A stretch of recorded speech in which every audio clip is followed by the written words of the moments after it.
ഗ്രൗണ്ടും കാര്യങ്ങളും ഒക്കെ വണ്ടി പാർക്ക് ചെയ്യാനൊക്കെ ഇടുന്നു. അതുകൊണ്ട് തന്നെ കുട്ടികൾ ഇപ്പൊ എന്താ പ്ലേ ഗ്രൗണ്ടിൽ കളിക്കാതെ മാറിയിരിക്കുന്നു. ഓൾസോ അവര് ലഹരിയിലേക്ക് തിരിഞ്ഞു പോകുന്നു, അങ്ങനത്തെ ഓരോ കാര്യങ്ങളിലേക്ക് പോകുന്നു. അപ്പം അത് ശരിക്കും ഒരു മോശം പ്രവണതയല്ലേ അവിടെ ഇങ്ങനെ കാണിക്കും, സ്കൂളുകളിലൊക്കെ കാണിക്കുന്നതൊക്കെ? തീർച്ചയായിട്ടും അത് വാഴ സിനിമ വിജയിച്ച് എത്ര കോടി കളക്ട് ചെയ്ത സിനിമയാണ്. അപ്പോൾ അത്തരം നല്ലൊരു ആശയം എടുത്ത് വിജയിപ്പിക്കുക എന്നുള്ളത് വലിയൊരു കാര്യമാണ്. യൂത്ത് വിജയിപ്പിച്ച ഒരു സിനിമയാണ് വാഴ എന്ന് പറയുന്നത്. കാരണം വാഴക്കകത്ത് വളരെ പച്ചക്ക് പറയുന്നുണ്ട്, നിങ്ങൾക്ക് നിങ്ങളുടെ ഇത് സാധനം തൂക്കിയിട്ടിട്ട് നടക്കാൻ മാത്രമേ കഴിയുന്നുള്ളൂ എന്നുള്ള രീതിയിലൊക്കെ പച്ചക്ക് പറയുന്നുണ്ട്. അപ്പോൾ അങ്ങനെ പറയുന്നൊരു സിനിമ വിജയിക്കുക എന്ന് പറയുമ്പോൾ അത് ഇറ്റ്സ് ഗുഡ്. അത് നല്ലൊരു മെസ്സേജ് ജനങ്ങൾ ഏറ്റെടുക്കുന്നുള്ളതാണ്. അത് പറയുന്ന രീതിയിൽ പറഞ്ഞു കഴിഞ്ഞാൽ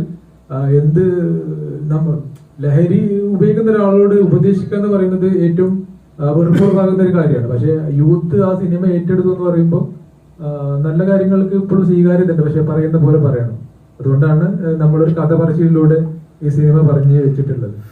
വാഴന്റെ മറ്റൊരു വെർഷനാണ് കോളാകോളം എന്നാണ് ഞാൻ വിശ്വസിക്കുന്നത്. സിനിമ തിയേറ്ററിൽ കാണാം.